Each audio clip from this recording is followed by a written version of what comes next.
তার শিবদ পদে জানাই ভক্তিপূর্ণ প্রণাম।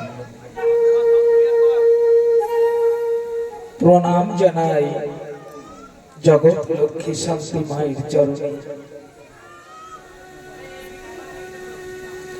প্রণাম জানাই পতিত পাবন পতিতের মুক্তি বারিধি যোগনায়ক রাজশ্রী শ্রী শ্রী গুরুচাঁদ ঠাকুরের চরণে। প্রণাম জানাই আদ্যা শক্তি মহামায়া স্বরূপিণী সত্যভামা দেবীর চরণে। তৎসঙ্গে প্রণাম জানাই আমার জন্মদাতা পিতা এবং জন্মদাত্রী মায়ের চরণে,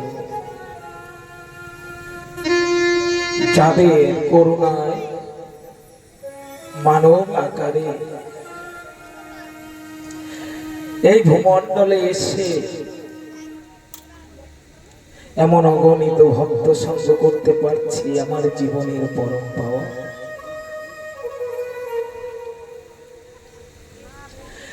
তোমার সাধু সঙ্গ ভাগ্যে না থাকলে সাধু সঙ্গ করা যায় না। পূর্ব জন্মের স্বীকৃতি না থাকলে পরে সাধু সঙ্গ করা যায় না। পিতামাতার করুণা আশীর্বাদ না থাকলে পরে সাধু সঙ্গ করা যায় না।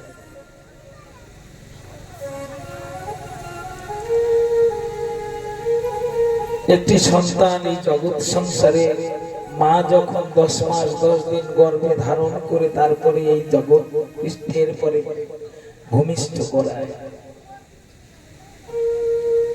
কিন্তু এই 10 মাসের মধ্যে মায়ের অনেক কিছু করণীয় থাকে। তাই কবির কলম দিয়েছে, পিতা আনন্দে মাতিয়া সাগরে যায় ফেলিয়া, 10 মাস 10 দিন মা করেছে যাতনা। পিতা তার পিতৃশক্তি, তার পিতৃধন, তার পিতৃসত্তাকে পুনরায় এই জগৎ সংসারে প্রতিষ্ঠিত করবার জন্য মাতৃগর্ভে সে স্থাপিত করে। কিন্তু মা যখন সেই শক্তিটাকে ধারণ করে, মা কিন্তু সেই শক্তি ধারণ করার পরে চুপ করে বসে থাকে। মা গর্ভে শক্তিটাকে ধারণ করবার পরে মা চিন্তা করে, আমার সন্তানটি কেমন ভাবে সুন্দর হবে, আমার সন্তানটি কেমন ভাবে মানুষের মতো মানুষ হবে, আমার সন্তানটি কেমন সাধু সঙ্গ করতে পারবে, সেই চিন্তা থাকে। মায়ের সঙ্গে আর সন্তানের সঙ্গে তখন একটা এমন যোগাযোগ, এমন সংযোগ হয়ে যায়, মা যা চিন্তা করবে সন্তানের মস্তিষ্কটা তেমনই হবে।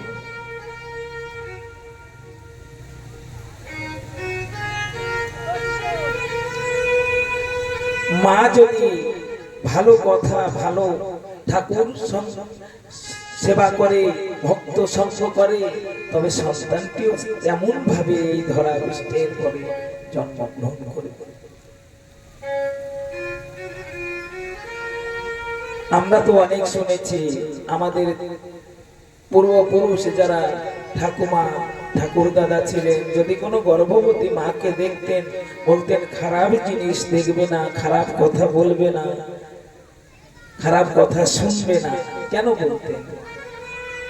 যদি সেই খারাপ জিনিস দর্শন করার পরে সেই মা সেই জিনিসটাকে মনের মধ্যে গেঁথে রাখে, সেই সন্তানটির মস্তিষ্কের মধ্যে সেই খারাপ ভাবনাটা প্রবেশ করে। তাই সন্তান যখন মাকে গর্ভে ধারণ করবে, সব সময় ঠাকুরের কথা চিন্তা করবে, ভক্ত সঙ্গ করবে।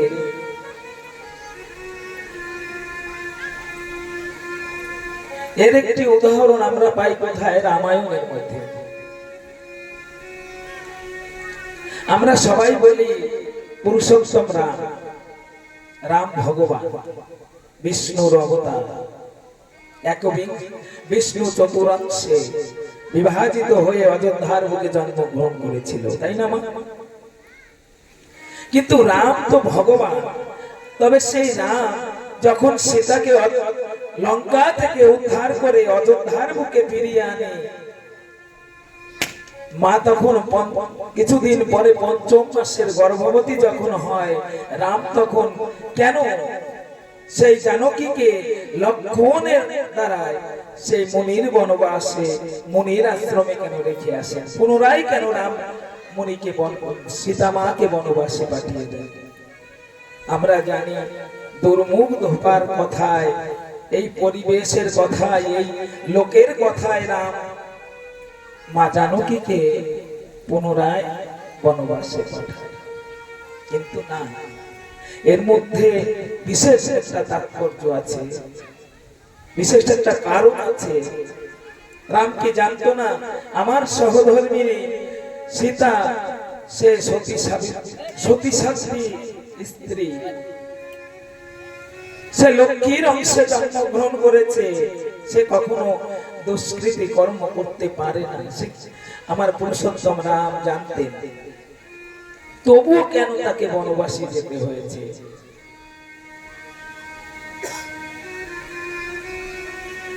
রাম ভগবান মনে মনে চিন্তা করলেন, আজ যদি জানকী এই অযোধ্যার বুকে থাকে, তবে এই অযোধ্যাবাসীগণ সকলেই জানকীর কাছে এসে জিজ্ঞাসা করবে রাবণের লঙ্কা কেমন ছিল, রাবণকে দেখতে কেমন ছিল, রাবণের পরিবার কেমন ছিল, রাবণের দেশটা কেমন ছিল। শুধু সব সময় আমার এই অযোধ্যাবাসীগণ আমার ওই জানকীর কাছে এসে রাবণের কথা জিজ্ঞাসা করবে। আর আমার সীতা ওই রাবণের কথা বলতে বলতে তার মনের মধ্যে সেই লঙ্কার ওই রাক্ষসপুরী রাবণের কথা বলতে বলতে তার মনের ভিতরে ওই রাবণের প্রতিমূর্তি, রাবণের ওই বংশধরের প্রতিমূর্তি আমার ওই সীতার মধ্যে স্থাপিত হয়ে যাবে। তারপরে মনে মনে ভাবলেন, এখানে নয়, আমি মিথিলায় রেখে আসবো সীতাকে। মা জানকীকে মনে ভাবলেন মিথিলায় রাখবেন, কিন্তু পুনর্বার আবার ভাবলেন মিথিলায় রাখলে পরেও মিথিলাবাসীগণ সকলে এসে ওই একই কথা জিজ্ঞাসা করবে, রাবণ কেমন, রাবণের দেশ কেমন, রাবণের বংশধর কেমন। পুনরায় আবার সেই কথা। কিন্তু আমি যদি একটা কাজ করি, তবে সেই কাজের মধ্যে কখনো সেই রাবণের কথা চিন্তা করতে সময় পাবে না, শুধু ভক্ত সঙ্গ করবে, সাধু সঙ্গ করবে। আমি যদি মুনি ঋষির ওই আশ্রমে রেখে আসি, তবেই সীতার ওই সেই রাবণের কথা মনে করবে না, শুধু ওই সাধুসঙ্গ করবে, বেদ আদি পাঠ করবে, পূজার মাধ্যমে সময় কাটিয়ে যাবে, কখনো রাবণের কথা মনে ভাববে না। আমার যে গর্ভে, সীতার গর্ভে যে সন্তান আছে, সে সন্তানও সেই মুনি ঋষির ওই বেদ শ্রবণ করে, পূজা পার্বণ করে আমার চাইতে বলবান আমার সন্তান এই জগতের বুকে ভূমিষ্ঠ হবে।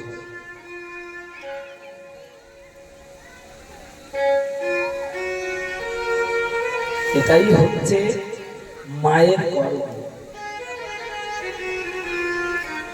মায়ের চিন্তাধারা দিয়েই সন্তান তৈরি হবে।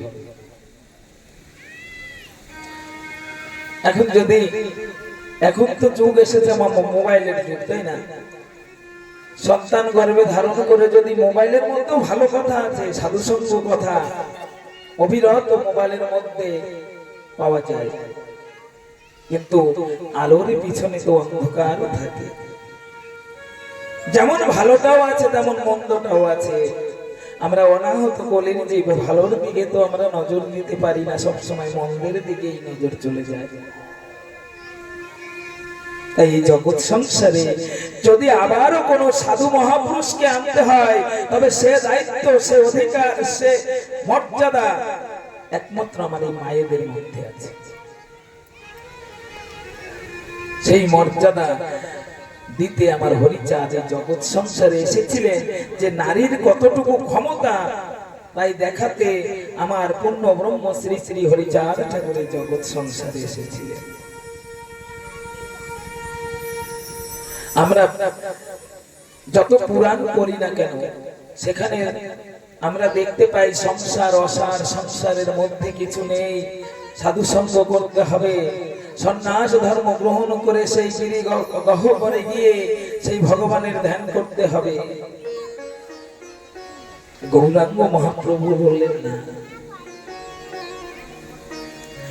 সন্ন্যাস হইল যবে ছন্ন হলো মতি, সন্ন্যাসে কি প্রয়োজন বিনা প্রেম ভক্তি।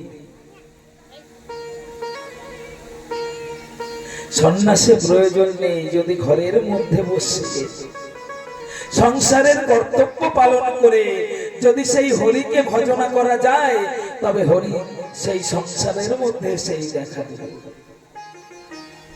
তার জন্য সন্ন্যাস গ্রহণ করে এই পরিবারের কর্তব্য থেকে দূরে গিয়ে আমি সন্ন্যাস কখনো পরিপূর্ণভাবে করতে পারবো না, কেননা মায়ার দড়ি পিছনে টানবে। সংসারের মধ্যে থেকে ভগবানকে ডাকতে হবে। আমার গৌরাঙ্গ মহাপ্রভু কলির সন্ধ্যায় ঈশান কোণে জন্মগ্রহণ করে তারপরে সে কথা বলেছে, গৃহে থাকিয়া যার হয় ভাবুদয়, সেই সে পরম সাধু জানিও নিশ্চয়। সংসারের মধ্যে থেকে যার ভাবের উদয় হবে সেই তো পরম সাধু।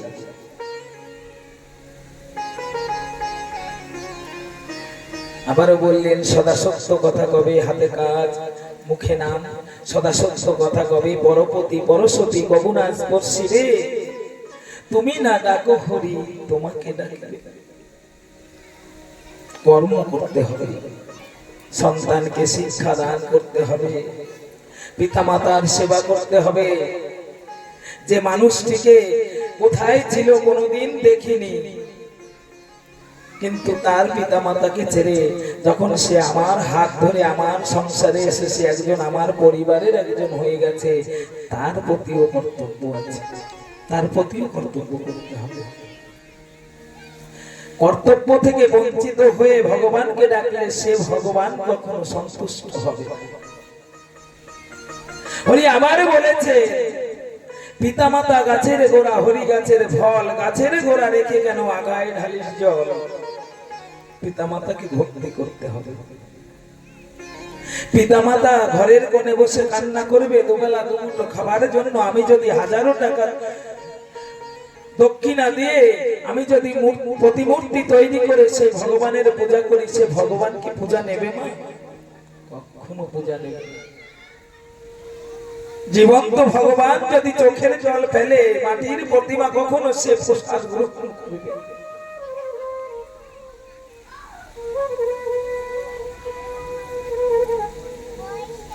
এই আমরা বলি ব্রহ্মচর্য, বানপ্রস্থ, ব্রহ্মচর্য, গারস্থ, বানপ্রস্থ, সন্ন্যাস, এই চারটি আশ্রম আছে। এক এক সময় এক একটা করতে হবে, কিন্তু এই সংসারের মধ্যে থেকেই সন্ন্যাস ধর্ম গ্রহণ করা যায়।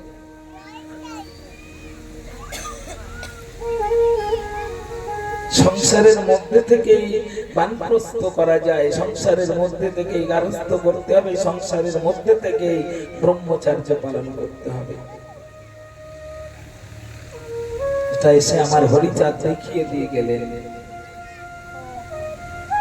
লয়ে নিজ নারী ব্রহ্মচারী, নিজের নারীকে নিয়ে সংসার করতে হবে। আর জগতের যত নারী আছে সবাই আমার মাতৃতুল্য হবে।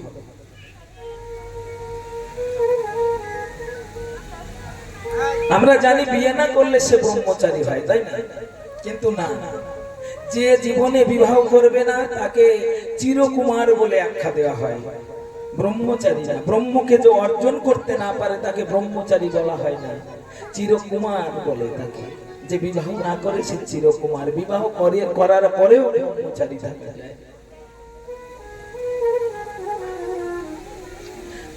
সেই হরিচাঁদ এসে জগৎ সংসারে নিজে গারস্থ ধর্ম করে, গারস্থ ধর্মের মধ্যে কি কি কর্ম করতে হবে তাও তিনি করে দেখিয়ে দিয়েছে।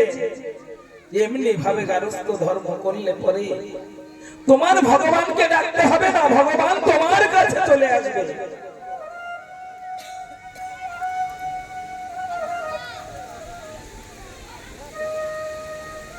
আমরা কি তা করতে পারি? আমরা হরিবাসর হলে পরে হরিচাঁদের যে দ্বাদশাক্ষা আমরা বলি, সদা সত্য কথা কহিবে, পরস্ত্রীকে মাতৃজ্ঞান করিবে,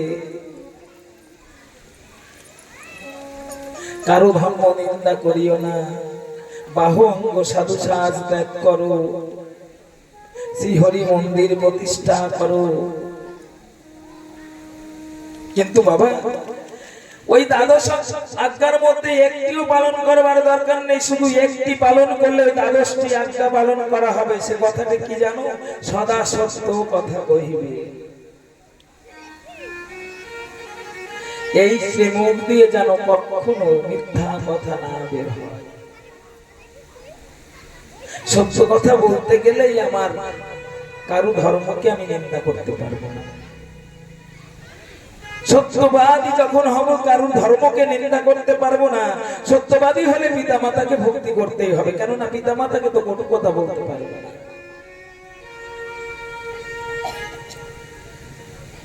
আর সত্য কথা বললেই সেই শ্রীহরির দিকে আমার মনোপ্রাণ আপনা থেকেই চলে যাবে। এই হৃদ মন্দিরে শ্রীহরিকে আমি প্রতিষ্ঠান করতে পারবো। ইট পাথর দিয়ে হরি মন্দির তৈরি করার দরকার হবে না। আমার হৃদয় মাঝে হরিকে তখন আসন দিলে পরে হরি আমার কাছে বসবে। বলো না গো হরি বল।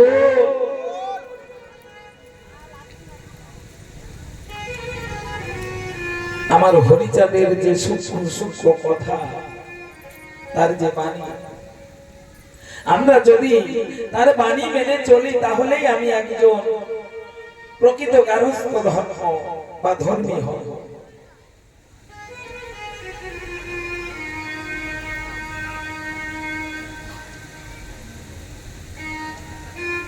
আমরা দেখেছি রামকান্ত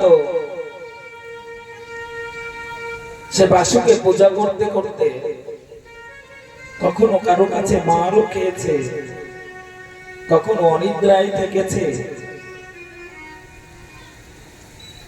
সংসার করতো না, বাসু ছাড়া কিছু ছিল না। তার কর্তব্য শুধু বাসুকে পূজা করা। কিন্তু আমাদের তো সে সময় নেই।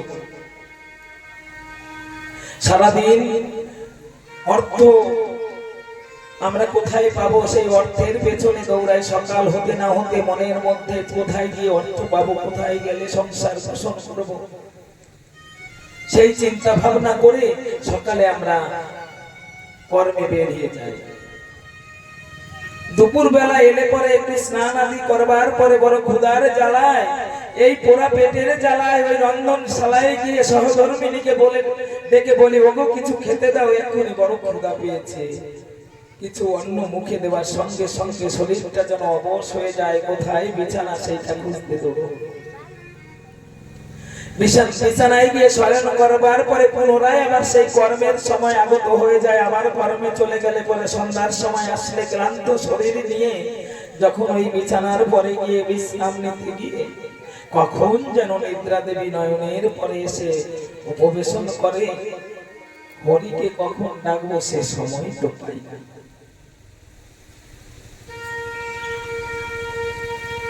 তাই হরি কি বলেছে, আমাকে ডাকবার জন্য সময় খুঁজে বের করে আমাকে ওই মন্দিরের সম্মুখে গিয়ে সর্বসারে পূজা দিয়ে ফুল নৈবেদ্য দিয়ে আমাকে ডাকার দরকার নেই। হাতে কাম করো আর মুখে হরি বল বলো, তাতেই আমি সন্তুষ্ট হয়ে যাব।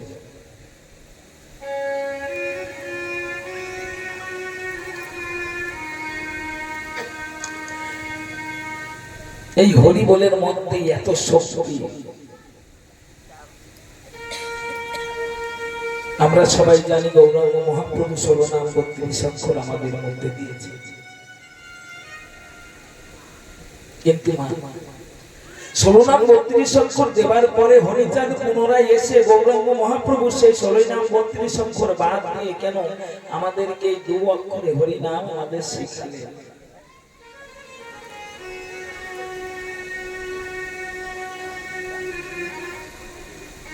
তখন এমন পরিস্থিতি, আমাদের যে নিচু তলার মানুষ, তাদের তো কোনো অধিকারই ছিল না। হরিনাম তো দূরে থাক, হরিনাম গাইতে গেলে পরে তাল রাগ রাগিনী দিয়ে গাইতে হবে না, নাচে হরিনাম গাইলে পরে সে প্রেম আসবে না। তার জন্য কোথাও যদি অষ্টপ্রহরী নাম হয়, 16 প্রহরী নাম হয়, আমরা বড় বড় কীর্তন পার্টিকে অনেক টাকা দিয়ে বায়না করে আমরা সেই কীর্তন আসলে কীর্তন তাদের গাইতে বলি। তারা রাগ রাগিনী দিয়ে হরিনাম গাওয়ার পরে কেউ হয়তো তার মনে একটু প্রেম জাগলো, সে গিয়ে সেই ভক্তের চরণ ধুলি আশায় সেইখানে গিয়ে গড়াগড়ি দিচ্ছে, হাতে তালি দিয়ে হরি আমি 16 নাম 32 অক্ষর গাইলে পরে আমার মধ্যে প্রেম আসবে না। কিন্তু তখনকার সময় সে রাগ রাগিনী শিখবার সময়ই ছিল না আমাদের কাছে, এমন একটা পরিস্থিতি। আমাদের গাইতে দেয়া তো দূরে থাক, কোনো মন্দিরের মধ্যে আমরা প্রবেশ করতে পারতাম না, কোনো অধিকারই ছিল না।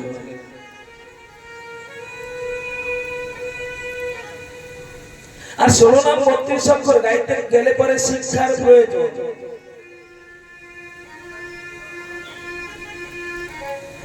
কোন স্কুলে পদার্পণ করার অধিকার আমাদের ছিল না।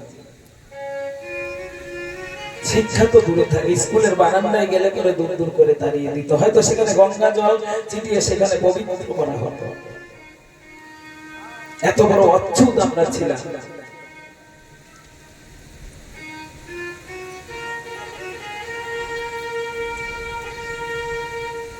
সেই 16 নাম 32 অক্ষর আমার হরিচাঁদ মনে মনে চিন্তা করলেন, আমার এই কলির অনাহত জীব, এই নিচু তলার মানুষ, এই চন্ডাল জাতি, এরা কর্ম করবে না ওই 16 নাম 32 অক্ষর গাইবার জন্য শিক্ষা গ্রহণ করতে যাবে? কর্ম না করলে খেতে পাওয়া যাবে না, চাকরি নেই, কর্ম করতে হবে। হয়তো কারোর বাড়ি দাস হয়ে আমাদের তার বাড়ি কর্ম করতে হবে। সারাদিন কর্ম করার পরে তার মনে যদি চায় সে জমিদার হোক বা কোন সমাজপতি হোক, তার মনে যদি চায় তাকে মজুরি দিতে হবে, তবে দেবে, যদি না চায় তবে তাকে দূর দূর করে তাড়িয়ে দেবে। এত কষ্ট, এত যন্ত্রণার মধ্যেও আমাদের বাঁচিয়ে রেখেছেন আমাদের পূর্বপুরুষ এই জগৎ সংসার।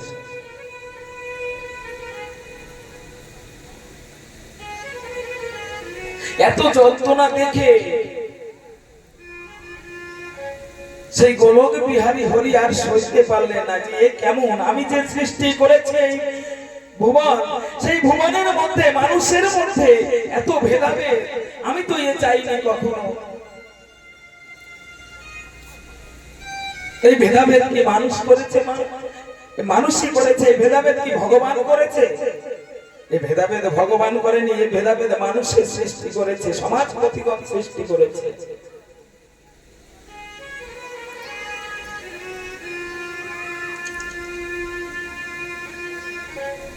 তাই সেই হরি নাম, সেই 16 নাম 32 অক্ষর গাইবার দরকার নেই।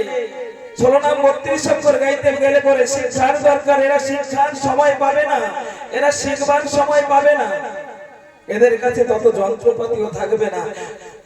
তাই বললেন তোদের ওই 16 নাম 32 অক্ষরের দরকার নেই, শুধু হাতে তালি দি, দু হাত উঁচু করে শুধু একবার হরি বল বলে উচ্চেশ্বরে ডাকলে পরে সেই গোলক বিহারী হরি তোর কি দেখা দেবে। 16 নাম 32 অক্ষরের দরকার নেই।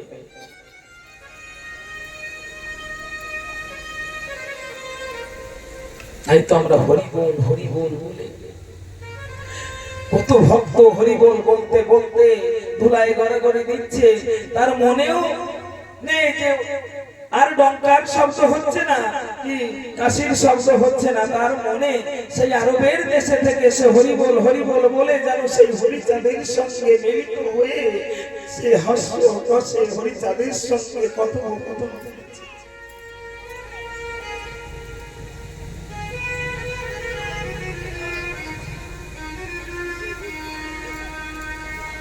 সেই পূর্ণ ব্রহ্ম শ্রী শ্রী হরিচাঁদ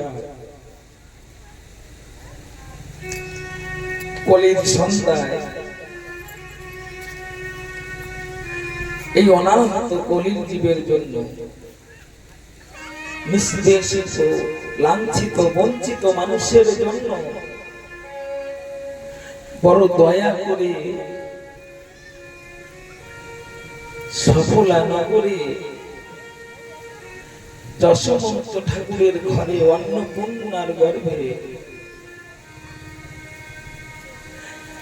এই পতিত জাতিকে উদ্ধার করবার জন্য অবতীর্ণ হয়েছিল।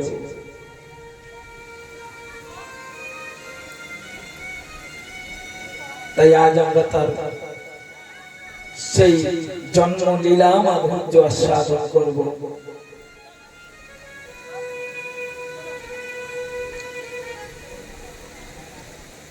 রামকান্ত আমরা কাল কথার মাধ্যমে শ্রবণ করেছি, রামকান্ত বৈরাগী আমার অন্নপূর্ণা মাকে আশীর্বাদ করেছিলেন এই বাসুই তোর ঘরে সন্তান রূপে জন্মগ্রহণ করবে। সেই আশীর্বাদের প্রতিফলন স্বরূপ একদিন অন্নপূর্ণা দেবী শয়ন কক্ষে শয়ন করে আছে। তার একটি মাত্র সন্তান ছিল, তখন তার নাম ছিল কৃষ্ণদাস। সেই সন্তানটিকে নিয়ে বড় সুখে ছিল, তার আর অন্য কোনো আশা ছিল না।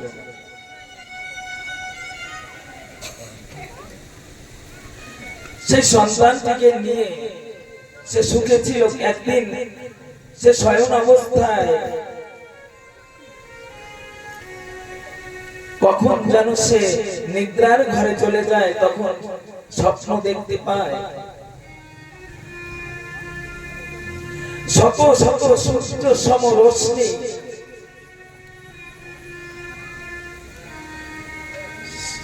সেই রশ্মি এসে অন্নপূর্ণা দেবীর গর্ভে প্রবেশ করছে।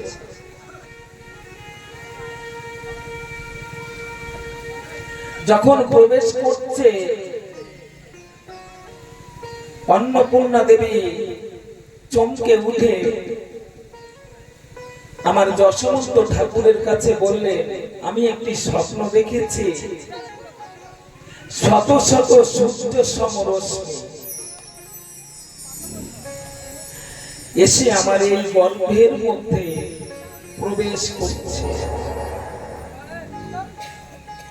এ বোধহয় ভালো স্বপ্ন নয়, কিন্তু আরেকটি স্বপ্ন দেখেছি জানো, ওই রশ্মির মধ্যে এমন একটি রূপ আমি দর্শন করেছি যে রূপের দিকে তাকালে পরে আর নয়ন ফেরানো যায় না।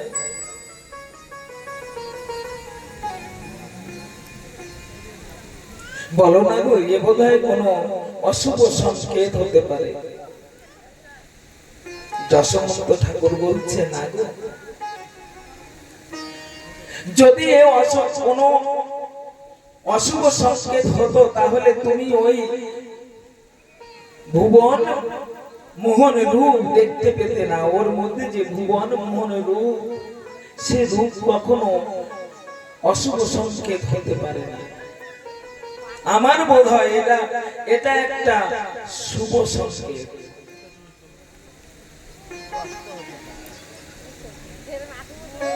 এমনি ভাবে দুজন কথোপকথন করছে,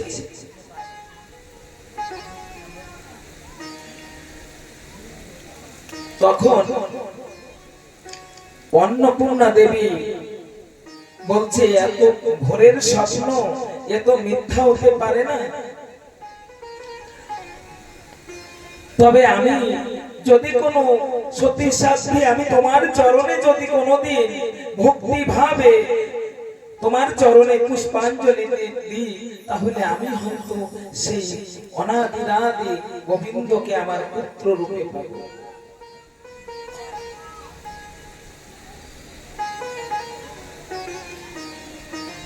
এমনি ভাবে সেই জগৎপতি পূর্ণ ব্রহ্ম শ্রী শ্রী হরিচাঁদ ঠাকুর অন্নপূর্ণা দেবীর বায়ু গর্ভে স্থান নিয়েছে।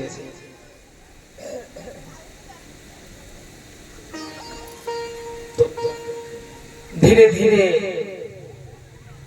সবাই দেখতে পায় যে অন্নপূর্ণা দেবী গর্ভবতী হয়েছে। কিন্তু অন্নপূর্ণা দেবী মনে মনে চিন্তা করছে যে আমি যদি স্বপ্ন সত্যি দেখে থাকি তবেই আমার কোলে সেই জগদীশ্বর ভগবান আসবে। ভোরের স্বপ্ন কখনো মিথ্যা হতে পারে না।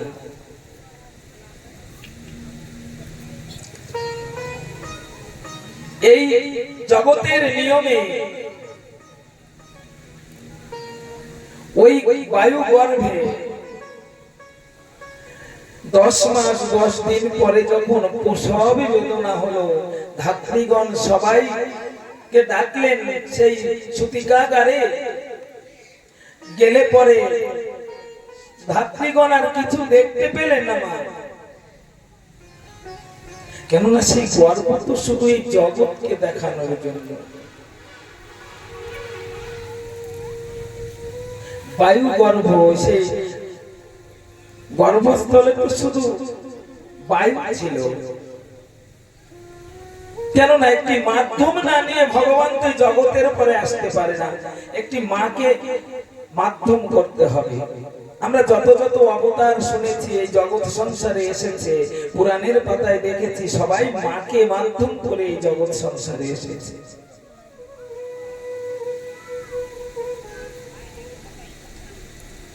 তাই আমার অন্নপূর্ণা মাকে মাধ্যম করে গোলক বিহারী হরি ওই ধাত্রীগণকে ছলনা করে, ধাত্রীগণকে দেখতে পেলে যে ওই সূতিকাগারে শত শত সূর্য রশ্মি, যার দিকে তাকানো যাচ্ছে না, ওই ঘর যেন আলোকিত করে ফেলেছে। ধাত্রীগণ ঝাপসা চোখে দেখছে ওই সূর্য সম রশ্মি, ওই রশ্মির মধ্যে সেই ভুবন মোহন রূপ বালক আকারে ওই সূতিকা আকারে দেখা দিয়েছে।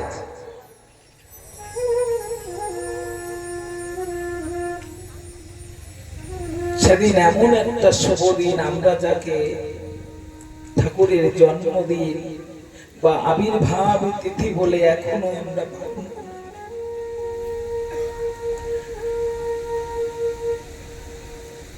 1218 সালে মধুকৃষ্ণ ত্রয়োদশী তিথি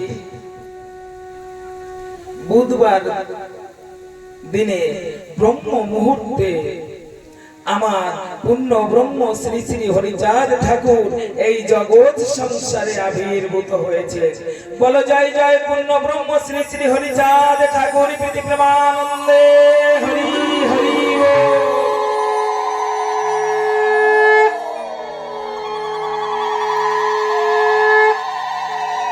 আর যখন জন্মগ্রহণ করেছে ওই ধাত্রীগণ যারা ছিল তারা কর্ণ গোচরে শুনতে পেয়েছে ওই ছোট্ট বালকটাই চিৎকার করে বলছে, আমি হরি, আমি হরি, আমি হরি।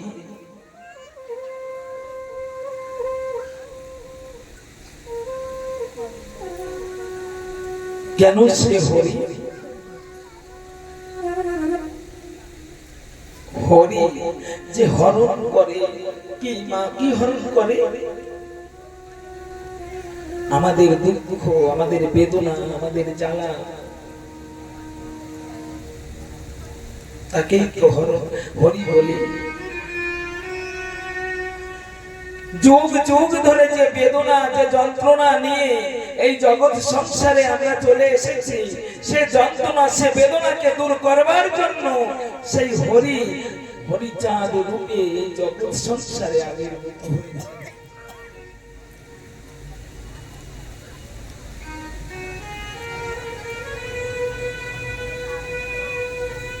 তিনি বোঝাতে চেয়েছিলেন এই জগৎ সংসারে আমরা যে জাতি জাতি বলে আমরা ভেদাভেদ করছি, সে জাতি জাতি কিছু নয়, দুটোই জাতি এই সংসারে, একটি নারী এবং একটি পুরুষ।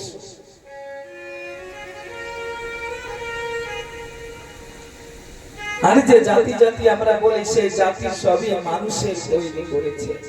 ভগবান তৈরি করেন।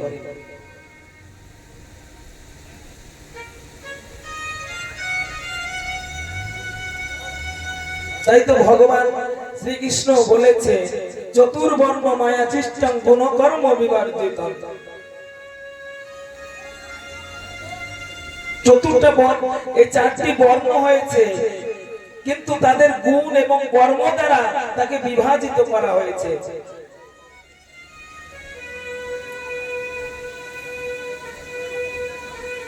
ব্রাহ্মণের ছেলে যে ব্রাহ্মণই হবে তার কোনো কথা নেই, সে যদি ব্রহ্মত্ব অর্জন করতে না পারে সে ব্রাহ্মণ হতে পারে না।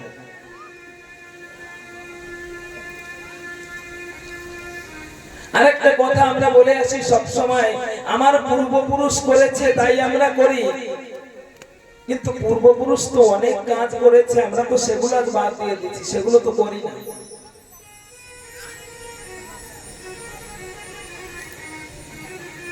যেমন আমাদের পূর্বপুরুষের সময় ছিল দাসত্ব প্রথা,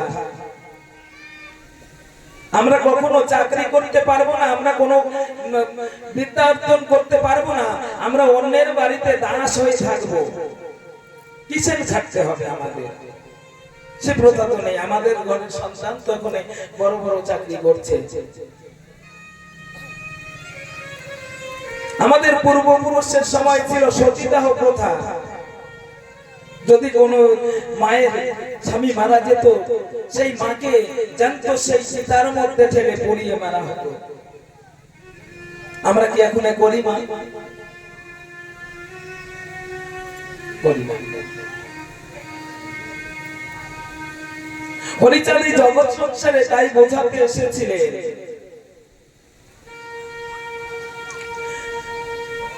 পরবর্তীতে আমার গুরুচাঁদ এই জগৎ সংসারকে বোঝালেন যে যদি তোমাদের এই চক্রান্ত গুলো বুঝতে হয়, জানতে হয়, তবে তোমরা শিক্ষা করো, তোমাদের মধ্যে শিক্ষার আলো জ্বেলে দাও, তবে দেখবে তোমরা এই চক্রান্ত থেকে বাইরে চলে আসবে, এই চক্রগৃহ থেকে তোমরা বাইরে চলে আসবে।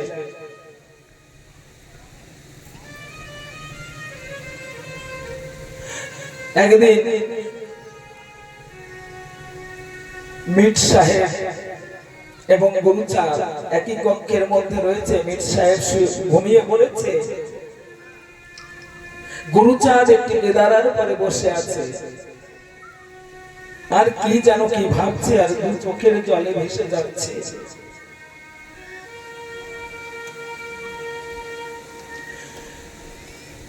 মীর সাহেব বাইরে যাবে বলে চেতনা পেয়ে উঠে দেখে গুরুচাঁদ কেদারার উপরে বসে আছে, আর কি চিন্তা করছে, তার দুই চোখের জলে ভেসে যাচ্ছে।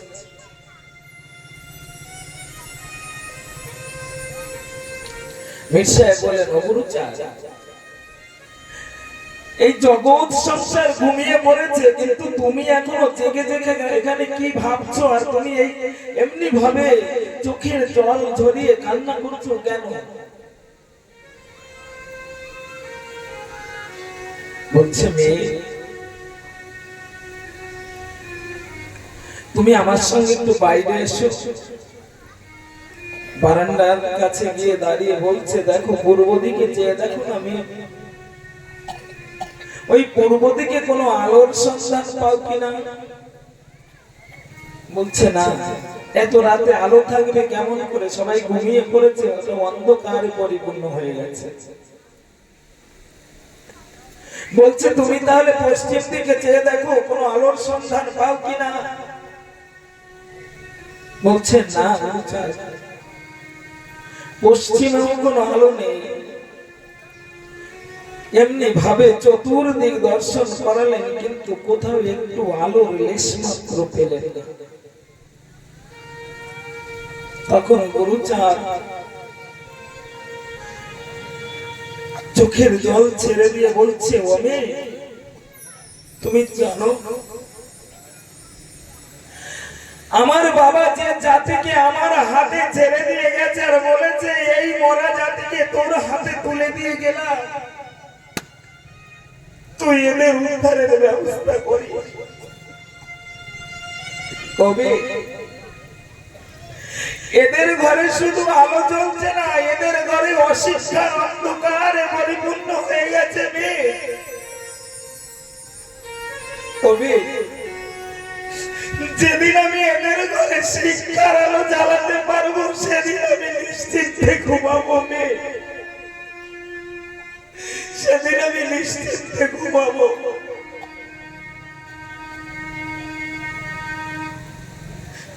আজ আমরা শিক্ষা পেয়েছি সত্য, গুরুচাঁদের আশীর্বাদে আমরা স্কুলে যাওয়ার অধিকার পেয়েছি, চাকরি করবার অধিকার পেয়েছি, কিন্তু সেই মানুষটাকে আমরা ভুলে গেছি। অনেকেই গুরুচাঁদকে চিনি না।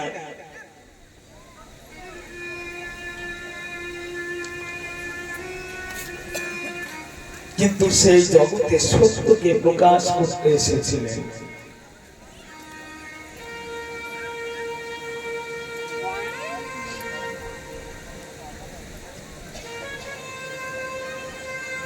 প্রথমেই আমার হরিচাঁদ এসেছিলেন এই জগতে।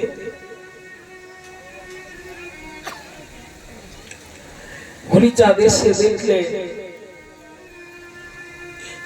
এই জাতিকে যদি মানুষের মতো মানুষ করতে হয়, তবে আমাকে কর্ম করে ওদের দেখিয়ে দিতে হবে যে সংসার গারস্থ ধর্ম প্রচার মানে করতে গেলে পরে আমাকে এই গারস্থ ধর্মে থেকে নিজে কর্ম করে এই জগৎবাসীকে শিখিয়ে দিতে হবে যে গারস্থ ধর্ম কেমন করে করতে হয়।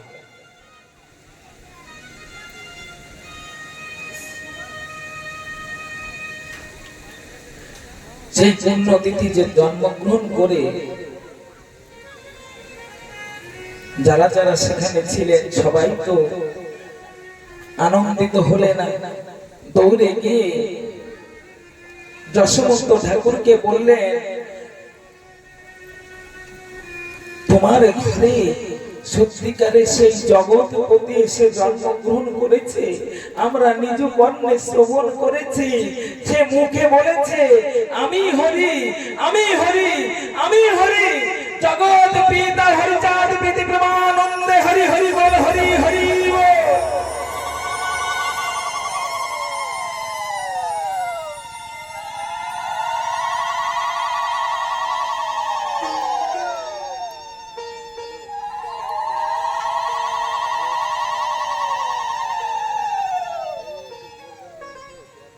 এমনি ভাবে হরিচাঁদ ঠাকুর আমার যশোমন্ত ঠাকুরের গৃহে ধীরে ধীরে বড় হতে লাগলেন এবং যশোমন্ত ঠাকুরের পরবর্তীতে আরো 3টি সন্তান জন্মগ্রহণ করলেন।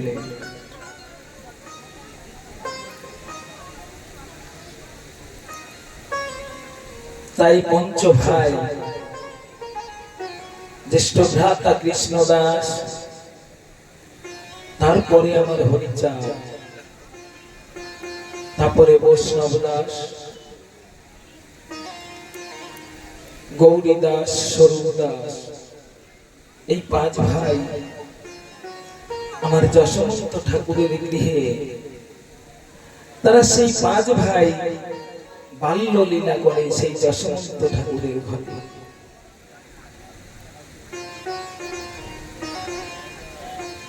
কৃষ্ণ দাসের যখন 9 বছর বয়স, তখন যশোমন্ত ঠাকুর বাড়িতে বৈষ্ণব সেবা করতেন। কেননা তখন সেই কৃষ্ণ সম্প্রদায়ের লোকই ছিলেন। আমার হরিচাঁদ এসে আমাদের শিখিয়েছেন, তখন থেকে আমাদের নাম মতুয়া হয়েছে। হরিচাঁদ বলেছিলেন বৈষ্ণব করতে, কিন্তু তা তো পারেননি। একই নামের মধ্যে গুণ দিয়া সব নিচু গুলি বানাইব পরম বৈষ্ণব। আমার এই বৈষ্ণব সম্পর্কে অনেক কথা আমার শ্রদ্ধেয় আমার গুরুজনেরা অনেক কথা বলে আমি শুনেছি, কিন্তু আজ সেই বৈষ্ণবের কথা থাক, আমরা আজ বৈষ্ণবই জানবো যে বৈষ্ণব ছিলেন আমার দশমন্ত বৈরাগী, বাড়িতে বৈষ্ণব সেবা করতেন। একদিন এমন সময় বৈষ্ণব সেবা করছে, কৃষ্ণ দাসকে বললেন, বাবা ওই কদল পুকুর পাড়ে কদল বৃক্ষ আছে, সেখান থেকে তুমি কলা পাতা কেটে নিয়ে আসো, বৈষ্ণব সেবায় সেই কলা পাতা দরকার হবে। সেই 9 বছরের বালক কলা বাগানে সেই পুকুর পাড়ে কলা পাতা কাটতে গিয়েছে। এদিকে বৈষ্ণবগণ এসে বাড়িতে ভরে গেছে, সবাই হরিনাম শুরু করেছে, সবাই হরিনাম কীর্তন করছে, আর প্রেমানন্দে মাতোয়ারা হয়ে আছে। অন্নপূর্ণা দেবী ঘরে বৈষ্ণব সেবার জন্য রন্ধন করছে।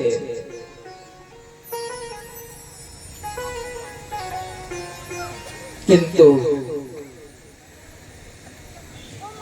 এমন একটি ঘটনা ঘটে গেল, সেই কলা বাগানের মধ্যে সবার অজান্তে, কেউ জানতে পেলেন না। কি ঘটনা জান? সেই কলা বাগানে যখন ওই কৃষ্ণদাস গিয়েছে পুকুর পাড়ে, পা পিছলে ওই জলের মধ্যে পড়ে গিয়েছে, তখন আরে তার কাছে কেউ ছিল না বলে ওই জলের মধ্যে পড়ে জল খেয়ে কৃষ্ণদাস ওই পুকুরের মধ্যে জলের উপরে ভেসে উঠেছে।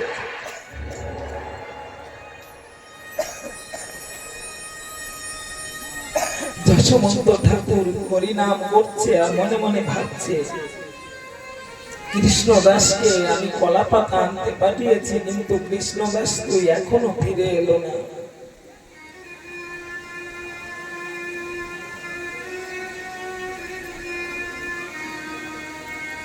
কৃষ্ণদাস তো এখনো ফিরে এলো না, এতক্ষণ কি করছে? হয়তো ছোট্ট বালক খেলার সাথী পেয়েছে, তাই সেই কলার পাতা আনতে গিয়ে তার কর্ম ভুলে খেলার সাথীদের সঙ্গে খেলায় মত্ত হয়ে আছে।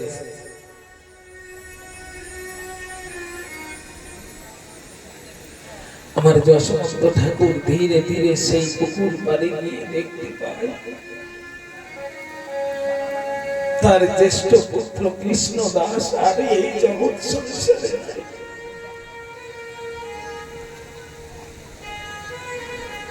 কখন যেন পড়ে গেছে ওই জলের মধ্যে, জল খেয়ে আমার সেই কৃষ্ণ দাস মৃত্যুবরণ করে ওই জলের উপরে ভেসে উঠেছে।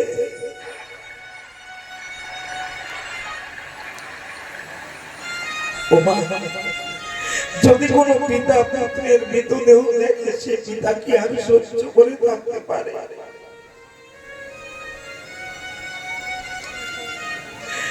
চিৎকার করে কেঁদে ওই কৃষ্ণ দাসকে বুকে জড়িয়ে ধরে বলছে, ওরে আমার কৃষ্ণ দাস, এমন কি অপরাধ করেছিলাম? বাড়িতে বৈষ্ণব সেবার আয়োজন করেছি, বৈষ্ণবগণ এসে হরিনাম কীর্তন করছে, এই হরিবাসরের মধ্যে এত আনন্দের দিনে তুমি আমার সন্তান থেকে কেড়ে নিলে।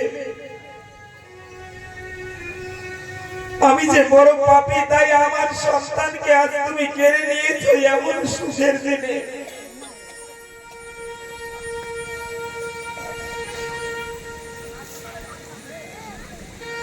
কৃষ্ণদাস কান্না করছে আর মনে মনে চিন্তা করছে, আমি যদি জোরে জোরে কান্না করি, আমি যদি চিৎকার করে কান্না করি, আমার গৃহে যে অতিথিগণ এসেছে, আমার গৃহে যে বৈষ্ণবগণ এসেছে, তারা ওই হরিনাম ভঙ্গ করে আমার গৃহ থেকে চলে যাবে। তারা যে আমার গৃহে আর সেবাও করবে না, তারা যে অমুক্ত আমার গৃহ থেকে চলে যাবে। আমি কি করবো জানো?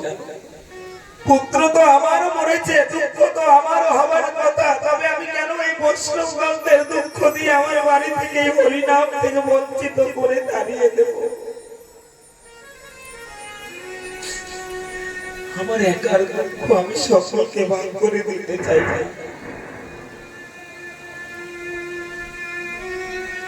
সেই মরা পুত্রটিকে বুকে জড়িয়ে ধরে লুকিয়ে লুকিয়ে এসে ঘরের মধ্যে লুকিয়ে রেখেছে। আর অন্নপূর্ণা দেবীকে ডেকে ডেকে বলছে, ওগো অন্নপূর্ণা, এসে দেখে যাও, আজ বৈষ্ণব সেবার তরে আমাদের বাগানের ফুলটাও যে করে পড়ে গেছে, দেখে যাও এসে।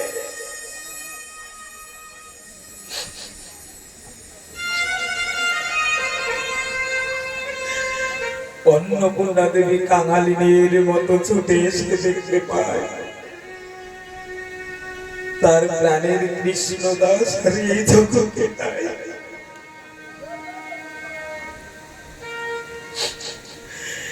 এই জগৎ ছেড়ে পোষা পাখি তার সেই পরম মানুষের কাছে চলে গেছে। যখন ওই মরা পুত্রকে দেখে অন্নপূর্ণা চিৎকার করে কাঁদতে যাবে, তখনই আমার যশোবন্ত ঠাকুর মুখটাকে চেপে ধরে বলেছে, না অন্নপূর্ণা, তুমি কেঁদো না। তুমি যদি উচ্চেশ্বরে চিৎকার করে কান্না করো, তবে ওই যে বাইরে আমার বৈষ্ণবগণ এসেছে, তারা আমাদের দুঃখে দুঃখী হয়ে আমাদের এই ঘর পরিত্যাগ করে চলে যাবে। আমি চাই না। অন্নপূর্ণা দেবী বলছে, কি বলছো স্বামী? আজ মরা পুত্র সম্মুখে দেখে আমি একটু মন খুলে কাঁদতেও পারবো না। আমি এত বড় অভাগিনী। বলছে, অন্নপূর্ণা, তুমি শুধু তোমার কথা ভেবেছো।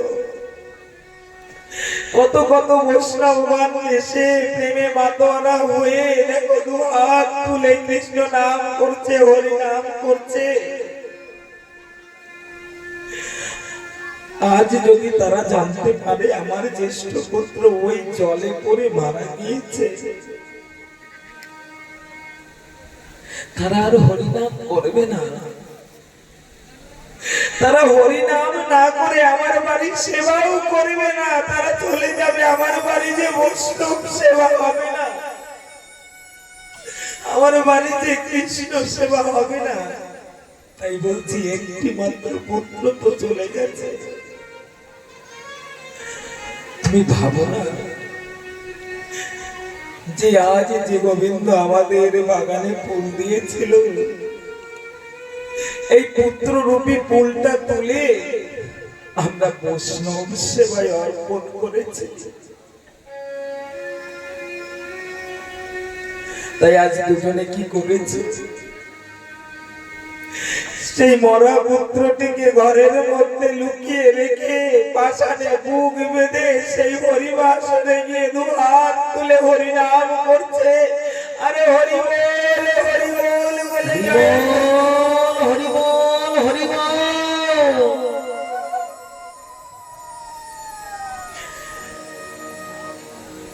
কাউকে দিলেন, বুঝতেও দিলেন না যে তার ঘরে তার এক জ্যেষ্ঠ পুত্র মৃত্যুবরণ করেছে।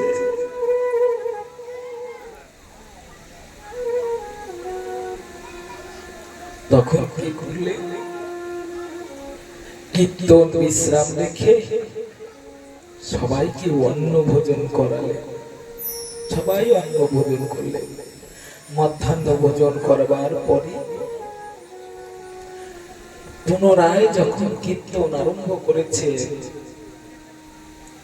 ধীরে ধীরে ধীরে ধীরে যখন সবাই প্রেমে মাতোয়ারা হচ্ছে,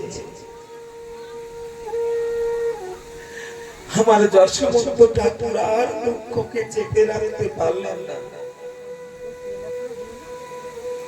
সবাই যখন উদ্দণ্ড কীর্তন করছে, তখন যশোবন্ত ঠাকুরের আঙ্গিনায় তখন সেই মৃত পুত্রটাকে ঘর থেকে বের করে মাথার পরে এনে ওই কীর্তন আঙ্গিনায় কীর্তন করছে। তখন সবাই দেখে অবাক হয়ে গেলে,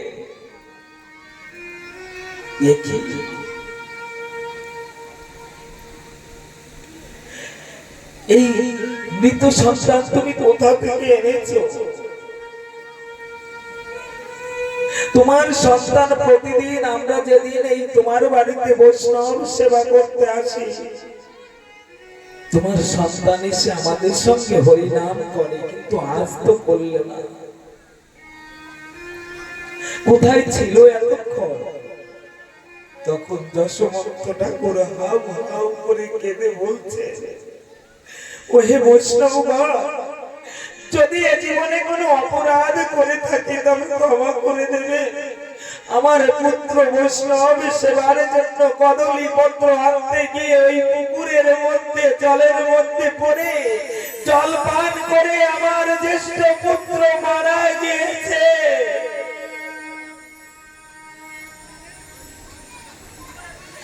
সবাই অবাক হয়ে সবাই চোখের জল ছেড়ে দিয়ে বলছে, যশোমন্ত, তোমার মতো বৈষ্ণব,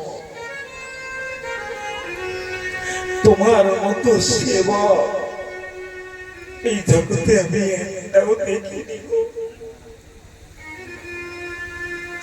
বৈষ্ণব সেবার তরে এত বড় দুঃখটা, নিজের সন্তান মৃত দুঃখটা তুমি পাষাণে মুখ বেঁধে আমাদের সঙ্গে হরিনাম করছো।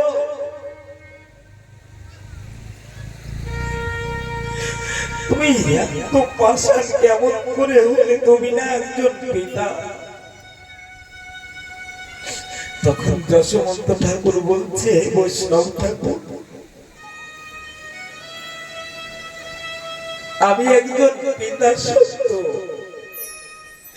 কিন্তু আমার একটি মাত্র সন্তানের জন্য আমার বাড়িতে অগণিত বৈষ্ণব এসে দেখা দিয়েছে।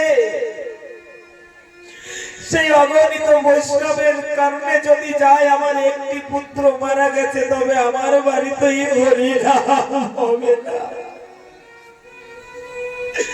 আমি যে হরিনাম থেকে বঞ্চিত হয়ে যাব। আমার বাড়ি যদি বৈষ্ণবগণ সেবা না করে অভুক্ত ফিরে যায়, তবে যে আমার গৃহস্থ ধর্মের অকল্যাণ হবে। আমার একার দুঃখ কাউকে আমি দিতে চাইনি। সবাই তখন যেন প্রেমের বাজারে গড়াগড়ি যাচ্ছে, আর ওই মৃত সন্তানকে সবাই কোলে নিয়ে কান্না করছে। তখন একটি বৈষ্ণব সকল বৈষ্ণবদের বলছে, হে বৈষ্ণবগণ, আমি শুনেছি হরি নামে বনের পশু কথা বলতে পারে, হরি নামে বনের পশুর চোখে জল নিগৃহীত হয়, তবে হরি নামের জোরে কেন এই মৃতদেহ জীবিত হবে না?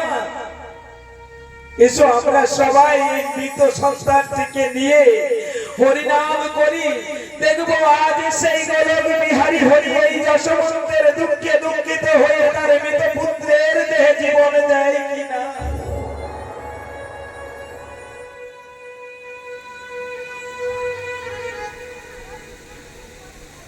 তখন কি করলেন?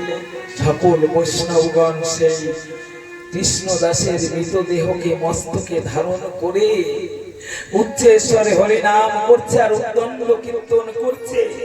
যখন উচ্চেশ্বরে হরিনাম করছে আর উদ্দণ্ড কীর্তন করছে, ওই কৃষ্ণদাসের উদরের মধ্যে যে জল জমেছিল, সে জল তার রসনা দিয়ে বের হয়ে যাচ্ছে। যখন সম্পূর্ণ জলটুকু বের হয়ে যায়, যেন সেই গোলক বিহারী হরি ওই জগৎপতি ওই মৃত দেহে সঞ্চার করে জীবন দান করে পুনরায় যশোমন্ত পুত্রের কৃষ্ণদাসের জীবন ফিরিয়ে দিলেন।